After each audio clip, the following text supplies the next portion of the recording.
Assalamualaikum warahmatullahi wabarakatuh. Selamat pagi anak-anak. Apa kabarnya hari ini? Semoga dalam keadaan sehat ya. Sebelum memulai pembelajaran hari ini, marilah kita berdoa. Bismillahirrahmanirrahim. Berjumpa kembali dengan Bu Rahma. Anak-anak yang sholih dan sholihah, apakah kalian sudah mandi dan juga sholat duha? Kalau sudah, mari kita akan memulai pembelajaran hari ini. Hari ini kita akan belajar tentang unsur intrinsik cerita fiksi. Simak baik-baik ya videonya.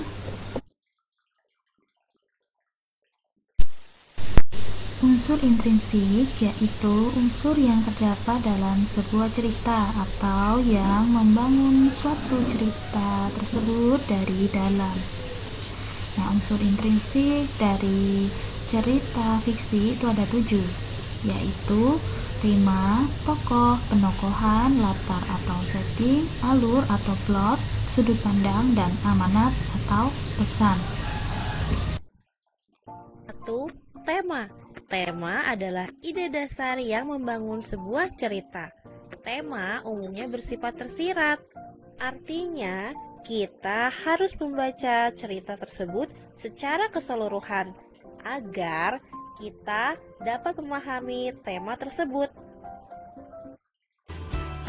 Nah, di sini kita akan membahas tentang tokoh ya, berdasarkan sifatnya nanti tokoh dibedakan menjadi 2, ada protagonis dan antagonis. Berarti protagonis merupakan tokoh yang sering disenangi para pembacanya ya, karena perannya yang berwatak baik. Sedangkan antagonis di sini jarang nih disukai sama penonton atau sama pembaca karena memiliki sifat yang kurang baik, sehingga tokoh inilah yang menyebabkan timbulnya konflik dalam suatu cerita. Nah, berdasarkan perannya di sini ada peran utama dan peran tambahan. Peran utama ini sangat penting ya, kehadirannya di dalam cerita karena yang dibahas itu si tokoh utama. Ya, sedangkan tokoh tambahan ini nilainya kurang penting, bukannya tidak penting ya, tapi kurang sebagai pemanis dalam sebuah cerita. Tapi sangat dibutuhkan juga ya dalam suatu cerita ya, tokoh yang memiliki peranan kurang penting di sini. Unsur intrinsik yang ketiga adalah penokohan. Penokohan adalah cara penulis untuk menggambarkan suatu tokoh dalam cerita, baik dari segi fisik, watak, ataupun dari tingkah lakunya. 4.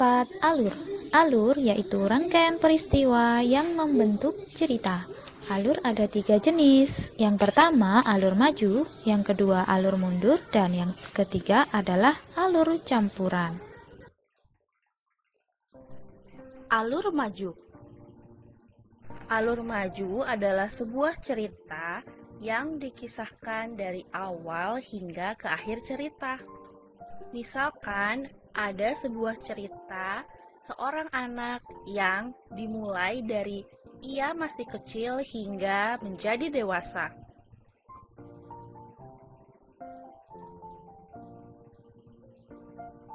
Alur mundur. Sebuah cerita dikatakan memiliki alur mundur apabila cerita tersebut dikisahkan dari akhir cerita menuju kilas balik ke awal cerita. Hal ini dilakukan untuk menjelaskan mengapa akhir cerita itu dapat terjadi. Misalkan ada sebuah cerita tentang seorang kakek tua yang menjadi gelandangan. Lalu dikisahkan ia bercerita tentang masa mudanya, sehingga kita mengetahui kisah hidupnya, mengapa ia bisa menjadi seorang gelandangan. Alur campuran. Sebuah cerita dikatakan memiliki alur campuran apabila cerita tersebut dimulai dari puncak masalah, kemudian dilanjutkan mengisahkan pada tahap awal masalah, dan setelah itu kembali lagi menceritakan tahap puncak masalah hingga ke penyelesaian masalah. Misalkan, seorang ayah dikisahkan telah kehilangan pekerjaannya. Lalu, dia menceritakan awal mula mengapa ia bisa kehilangan pekerjaannya tersebut. Nah, setelah itu, dia menceritakan apa saja pekerjaan yang telah ia lakukan sekarang. Sekarang kita membahas latar atau setting. Setting di sini adalah segala keterangan yang berkaitan dengan suasana, tempat, dan waktu kejadian suatu cerita. Latar dibagi menjadi 3 ya. Ada latar suasana, latar waktu, dan latar tempat.